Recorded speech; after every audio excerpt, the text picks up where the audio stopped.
Here's my pen. Might need my pen. Let me see what I got. Subscribe to the channel. Hit the bell. Y'all know this is coming. Y'all know this is coming. So come on in here. Let's get it. Share this live as y'all come into the chat. It's Friday night. Yizzo. He said, true hip hop had peace. Johnny, what up?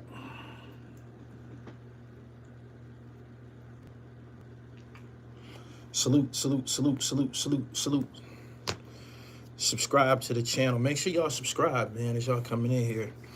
My analytical report says 64% of my, 74% of my viewers aren't even subscribed to this channel. I'll be putting up numbers without subscribers. Come on in here, South Carolina, what up? See the Bronx in here. What up? I'm gonna let you guys talk. I wanna hear what y'all got to say. This is gonna be interesting. He said, my niggas stay with the pen like a news anchor. I'm gonna share something with you about that, about this. I took a public speaking course in college, and they say that professional lecturers, if you ever see somebody doing a lecture, they always got a pen in their hand. You know why? This is some scientifically proven information. When you see people giving lectures, they often have a pen in their hand and they're kind of like twirling it around and shit like this. That's because it diffuses any type of nervous energy associated with public speaking, speaking in front of big crowds and shit like that. When you got the pen in your hand and shit, believe it or not, your focus is on the pen and you kind of like speak a lot more fluently. So next time you watching a lecturer, you're gonna see they got a pen in their hand. Peace. Boom, boom, boom, boom. Johnny, I think, oh, you talking about Travis's girl. She said she didn't like him at first. And then she, of course, realized who he was and that he was probably going to the NFL. She got pregnant. End of story. My man said, I took that in college as well. Yeah, man. Public speaking 101 and shit. Lessons from college. Subscribe to the channel. I got some questions that I want you guys to ask. And I got some statements that I have to make. I'm gonna wait for a few more people to come in here, then I'm gonna go ahead into my my diatribe. Did y'all see this new interview from King Tut? He said, when did he come clean? About 3 hours ago, he did a there's a video on his channel. Y'all go to King Tut's channel, and his wife, she actually did a good job of interviewing him. She asked all of the right questions. She was right on point. She knew exactly what to ask. She knew what people wanted him to answer. All of the above. So it's over. And a lot of y'all owe me an apology. Fuck your apology. But a lot of y'all owe me an apology. For years and years of rumors spread, and one of the people that's responsible for spreading the rumors was none other than Tupac's cousin. Tupac's cousin, his name is William Lassane. He did an interview on The Art of Dialogue. He said that he told Tupac that King Tut shot him. I wonder where he at right now. Probably somewhere getting high and shit. He looked like a junkie to me. I don't care. Say what's on my mind and shit. Nigga did that interview. He was all sweating and shit like that. Various porks coming out of his skin.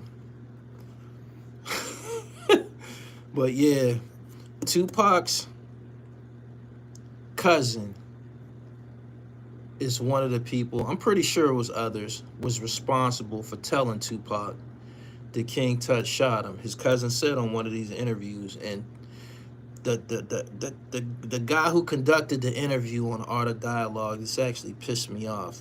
It's a different voice now. It was a different person during this time. So I guess it's two people that do interviews on Art of Dialogue, because it's a different voice.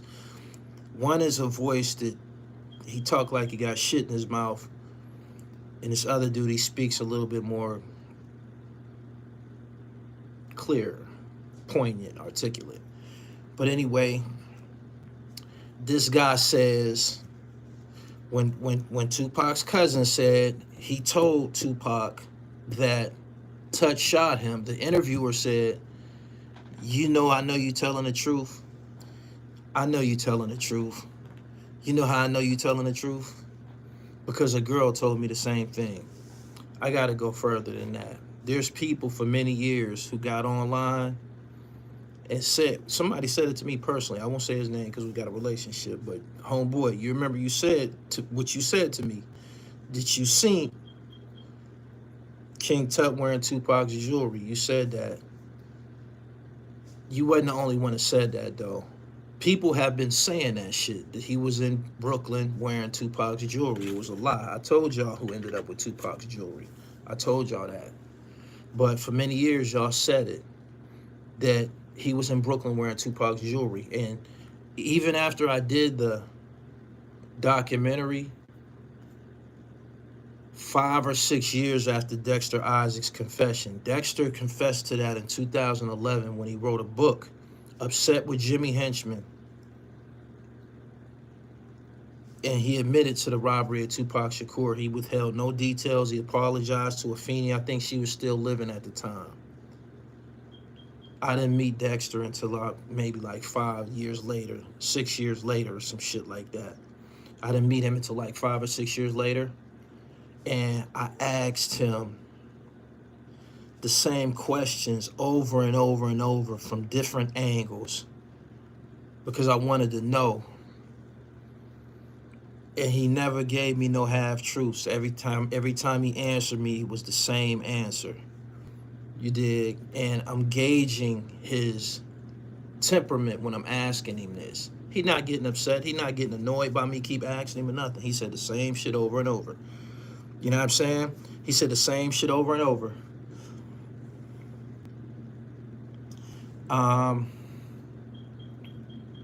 Not only did I ask Dexter about it, Antonio Anderson, I appreciate your super chat, pimp.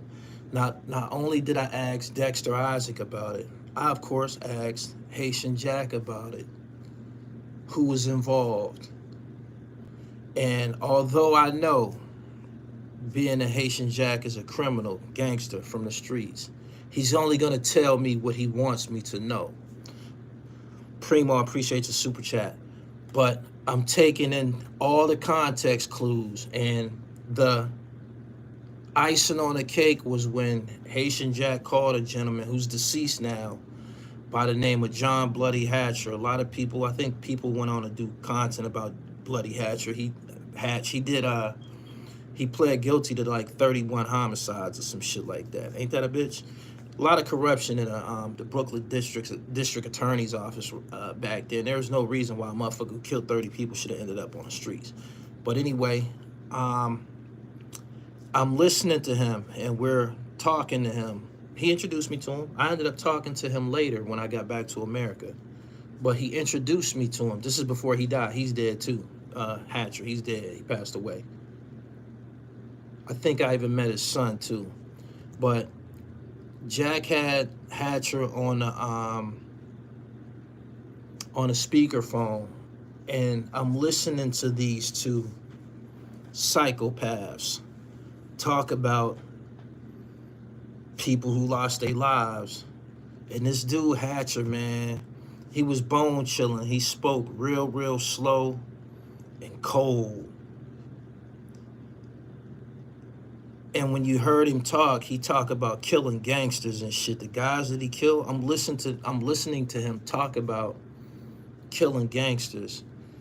And then he told a story about following Tut home one night. I don't know whether it was him and somebody else, but they was following Tut one night and they lost him in traffic. They lost him in traffic. I don't know whether he was trying to get away. I don't know if he knew that they was behind him, but they lost him in traffic. And when he said, yeah, we lost him in traffic, he said he knew what's up. He was going to get the same thing that such and such did. I can't remember the name, but the person who they had already bodied was an associate of Tut's. So Jack, Haitian Jack, and them island niggas, Haitian Jack's crowd and Tut, those were two separate bodies of people. You got some guys from Flatbush, some island niggas, and then you got Tut and them from East New York. That's two different sections of Brooklyn. There was no affiliation in regards to the robberies. Brandon Levy, I appreciate your super chat. There was a story put out online by a detective that spread a lot of half-truths. And he told a story about Haitian Jack and Tut together robbing a drug dealer named TT. During my investigative journalism and my time speaking to Dexter Isaac on a regular, we talked about the TT situation. They did that shit. They did that. They was on TT ass. That was Dexter and his guys. Some of the same niggas that did Tupac. They was on deck. They was on TT's ass, and they went up in TT house and jammed him up some type of way. The police ended up coming, and the police caught TT with an AK-47. Dexter told me that story in detail, and then I seen the story I seen the story from the detective after I talked to Dexter. I seen it once before, seen it once again after. The story was on Reddit, and I read it again. It's still online. It's called The Unauthorized Story of Haitian Jack or something like that. And it was he and his guys that did the shit to TT. So you have the streets telling lies, you have a detective telling lies, and you got Tupac's cousin telling lies. And these lies, on top of the fact that these lies polluted Tupac Shakur's thinking, Tupac used that information, that misinformation, and he made a song called Against All Odds, and he mentioned Tut's name unjustly. He mentioned Tut's name. It went further than that.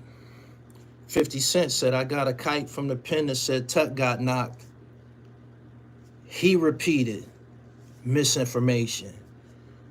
And before you know it, civilians, people that's in these comments, people that's regular 9-to-5ers start to embrace all of this rhetoric, and everybody adds their own information.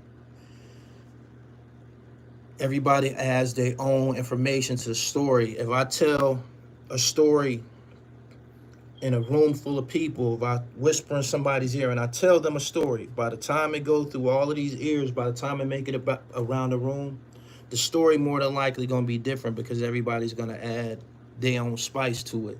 And that's what happened with this King Tut situation. You had a movie, All Eyes on Me, when Mano was allegedly acting out who? King Tut's role in shooting Tupac.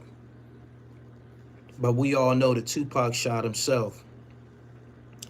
Mano, I don't think he ever said it out of his mouth that he was depicting Tut. I'm not sure if he did or he didn't, but the general consensus of people who follow this story, people who watched that movie, seen him wearing army fatigues and assumed that that's who he was depicting. King Tut even said in his interview this evening that based on stuff that he used to wear, people might assume that he had something to do with it because they said that, Tupac said it, the guys who robbed him was dressed in army fatigues. Army Fatigues wasn't an outfit that was designated or individually tied to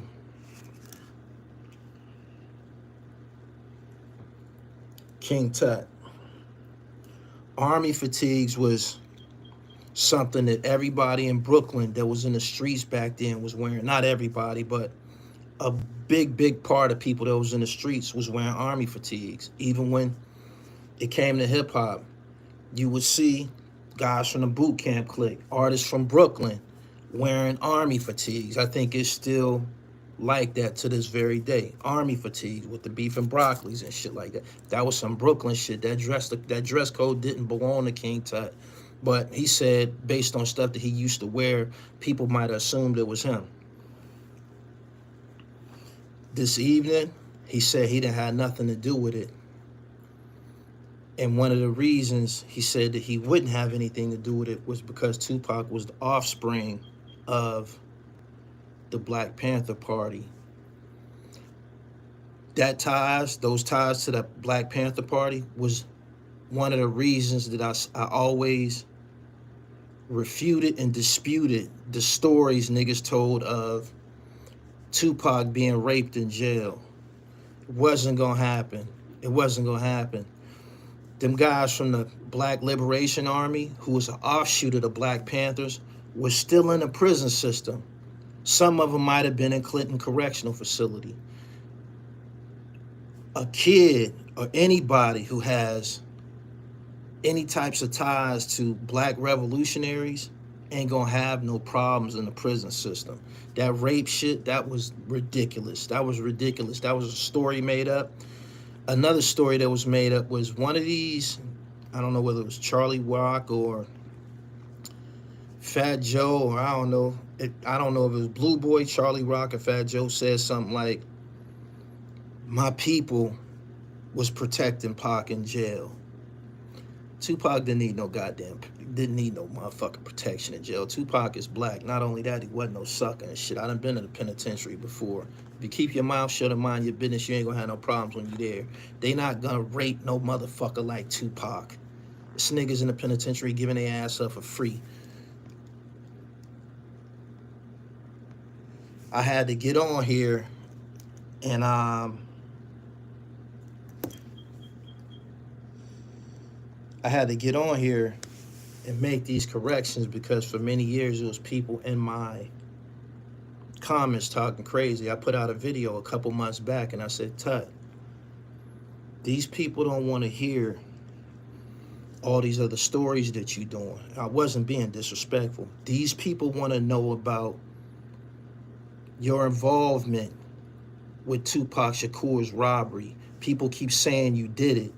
People want to know about your involvement. They've been saying you did it for 30 years. People want to know about your involvement. Vlad TV just did an interview when he called King Tut the shooter of Tupac Shakur, trying to bait him into coming to his platform and correcting him. You dig?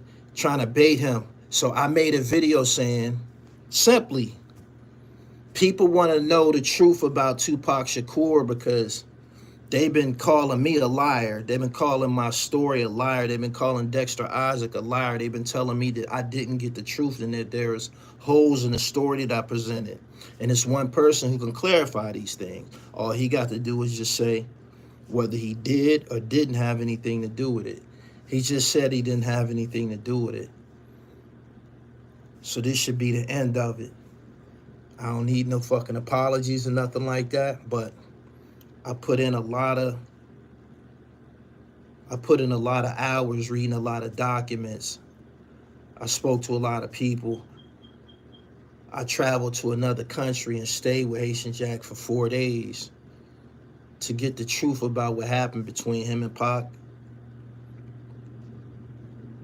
During the course of me doing this, I was confronted from prison by Jimmy Henchman, who threatened me. The nigga threatened me about truths that was revealed through my documentary. When people was done viewing my documentary, we all know who set up Tupac Shakur.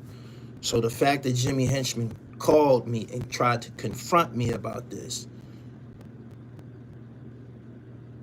is a great indication of the authenticity contained within the documentary. They said Fat Joe said it.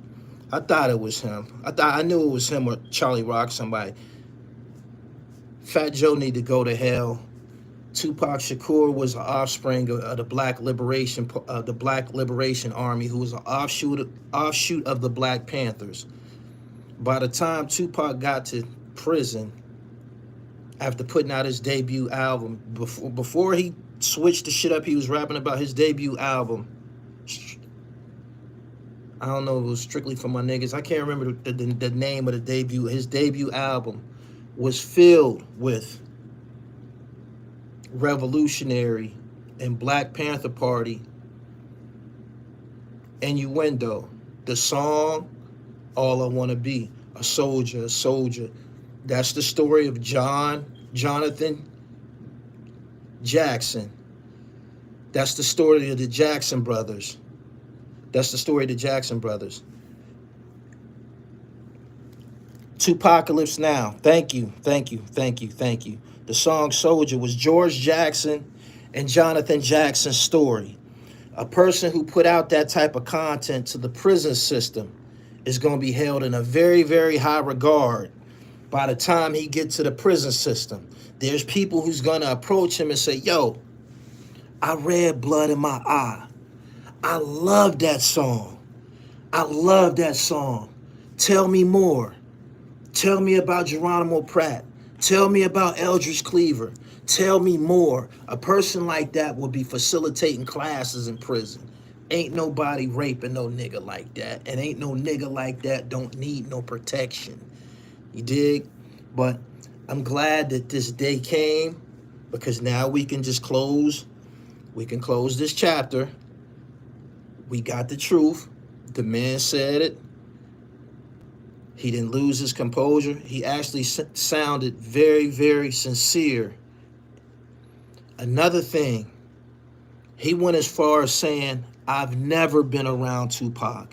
It was people that saying, oh, Pac was hanging with Tottenham in Brooklyn. He said, I've never been around Tupac. I've never been in the same room as Tupac.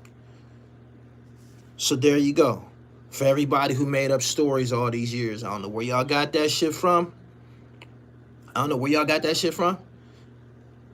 But now we know the truth. He did nothing to Tupac. He said he had an encounter with Dexter Isaac in jail. He said Dexter claimed responsibility for it. He also said Dexter wanted him to help him get out of jail by telling on some people for some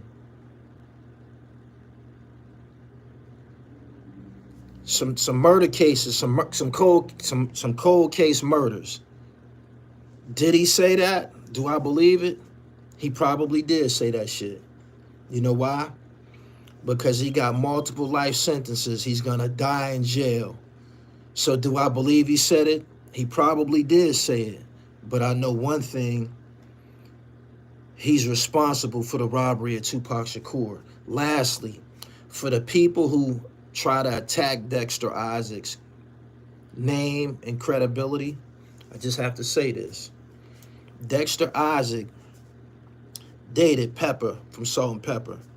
Dexter Isaac's baby mom is Nikki D, the first female rapper to sign the Def Jam. So we gonna dispel this whole idea of him being a nobody and shit like that. You dig? Guys like that don't get next to no chick like Pepper and shit. Got it?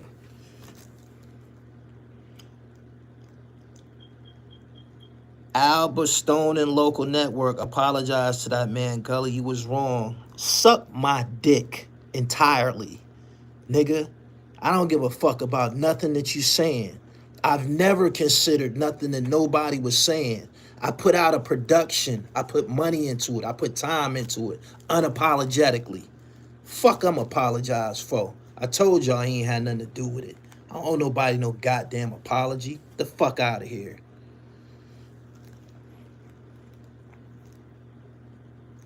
Apollo Williams, I holla at you. Have a wonderful night.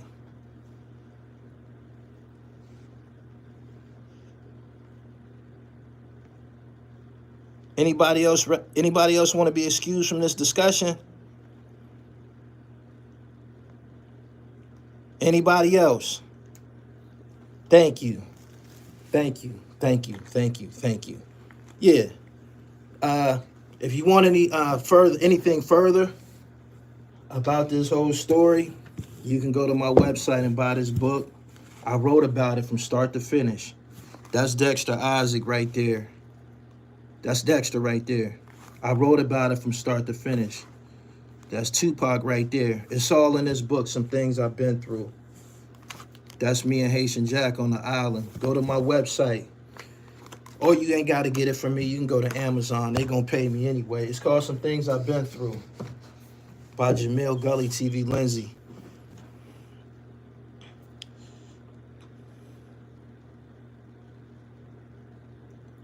Feats on Dexter. Dexter told on himself. So yeah, he won't mind someone snitching on somebody else.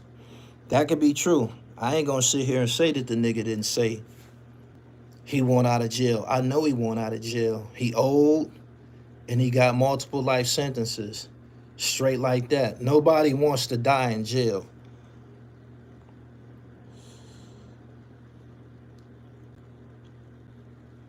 Peace, Gully. Guess finally his conscience caught up with him. I don't think it was his conscience. I think he understood the value of him clearing it up. That was his draw. If anybody ever wanted to pay him for an interview, Vlad or any of these other platforms, anybody who wanted to speak with him, that's what they wanted to know. His involvement with the robbery of Tupac Shakur. So instead of him giving it to somebody else, he released the information on his channel, which I think was probably the best thing for him to do in this situation and shit. There you go.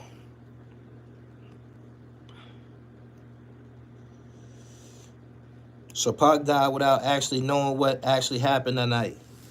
We went over this 1,000 times. That song, Against All Odds, that song was filled with misinformation. It was a good song. It sound good. It sound dope to this day. It sound dope to this day, but Against All Odds was a very angry and probably paranoid MC, confused about what happened to him. Biggie told him, you need to stay away from them niggas. They out of your league. And everything that Biggie told him ended up being true. And what he wrote in Against All Odds was the psychological mind state of a confused man who had no idea what the fuck happened to him. You dig? But he went to jail not long after that. He went to jail not long after the Quad Studio situation. So when he's in jail, them niggas in jail was telling him that. Niggas in jail is telling him that. They actually telling him anything that will impress him. He's a rapper. He's Tupac Shakur. Niggas looking for a reason to talk to him. So what do they say? We know who shot you. He said it himself. Niggas in jail told him. He said that himself.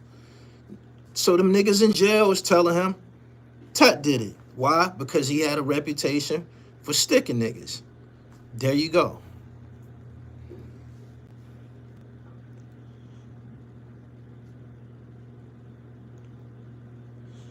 Then Tupac went to the West Coast and got involved with some niggas he had no business around. Correct. He mentioned Stretch in that song. If he would have stuck with the Live Squad and Digital Underground, he would probably still be alive. Dexter Isaac said Stretch helped set Pac up. Tupac did an interview. Tupac said he believed that Stretch set him up. He said Stretch is about 6'7", 6'8". He said when them niggas pulled them guns, they dropped to the floor. They didn't do nothing. He said they came straight for me. He said they came straight for me. I was the only one that had a gun. It was almost like they told them that he was gonna be strapped. He said they went straight for me. And Tupac ended up saying to the nigga I used to roll with, God bless the dead. Switch sides, I guess his new friends wanted him dead. He was talking about the double cross by Stretch, so he wasn't going to be around him no more. If you need to recap anything that I said, just go pull up them Dexter Isaac interviews I did with him uh, about 4 years ago, and he gonna say everything. He gonna speak about Stretch being in contact with Jimmy. Stretch was the one who told Tupac. Jimmy said, if you want to go to war, you need to get your money up. If you my man, what are you doing talking to him? That's another clue as far as Stretch's position on this whole situation. You got it? Like this video, it's 800 people here. He said Stretch did it. Yeah, they said unusually Young Guns were known for getting busy. Stretch was in the Young Guns. Holla at me is all about Stretch.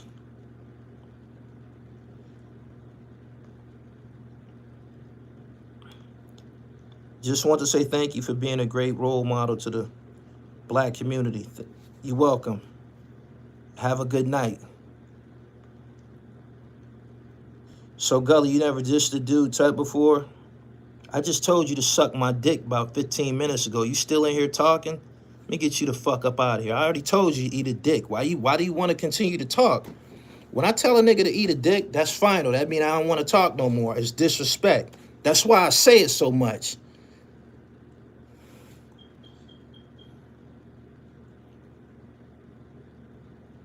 Holla at me was a warning. Did Pac supposed to have more on him because a shooting for a few chains is crazy?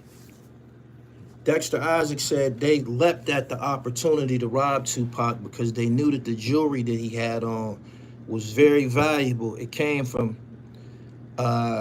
Manny at Tito's. I took my Fritos to Tito's in the district. Jay-Z said that, talking about the famous jeweler Tito's. He said they knew that getting that jewelry was the big lick. It didn't really matter what type of money that he had on him. They knew that he had Haitian Jack caliber jewelry from Tito's.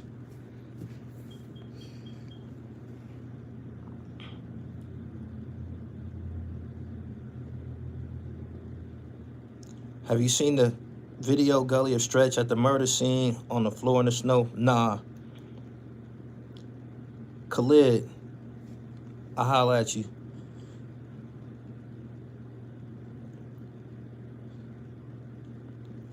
The dribble got niggas backtracking. Nah, not really.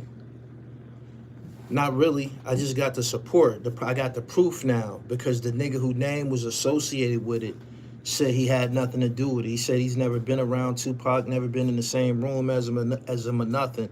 There was niggas on here and niggas saying to me in real life that they seen Tut with the jewelry on and all type of crazy shit. I told y'all what Tupac jewelry ended up.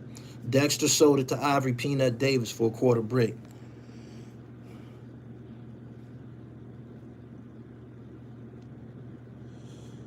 Boom, boom, boom, boom. Young Noble said a lot. So, in totality, Tupac's cousin, he did an interview saying that he the one that told him that Tut shot him. That's somebody who probably is to blame for the misinformation. I'm not saying that other people didn't say it, but when it comes from your family, it probably mean a little bit more to you. TheRealDribble.com. Go to my website, man. Get netted up. I got 166 styles over there right now. To be honest, everyone associated with Tupac is dead. Stretch, Gaddafi, Biggie, Fatal. It was like he was cursed.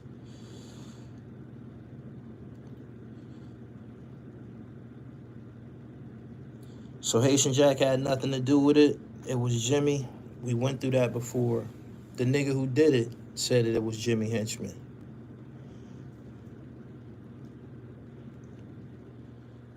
What was the beef with Henchman over? Oh, I interviewed Jimmy Henchman's business partner. His name is Bryce Wilson.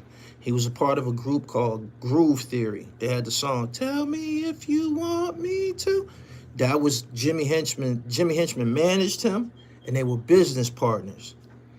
He said that shit happened because Tupac was mouthing off and he disrespected Jimmy. We all know from the situation with Tony Ayo and smacking his son and shit that he don't take too kindly to disrespect. There you go. So he didn't appreciate him talking to him like that, and that's what all of that shit arose from. Talking crazy to a gangster. So why Tupac rapping like he knew Tut? Something just ain't right. Speculation. Yeah. From the UK, Tupac legend lives on. Hey man, didn't Tenard hit Stretch? That's what they said did it. They said Tenard did do that. Tenard is one of the gentlemen associated with the murder of Jam Master Jay. I don't have to be on here any longer. Y'all got work to do. Y'all can go watch, I think it's a 20-30 minute interview by King Tut on his channel. He explaining that he had nothing to do with it. I wish him peace, and he can go ahead and move on with his life. My position was to establish 100% credibility on the work I did. All right? Instagram at IamGullyTV_. Tupac killed and he died by that sword. Sadly, he got set up, and at the end of the day, not saying he deserved it. I just feel he attracted it. Rest in heaven.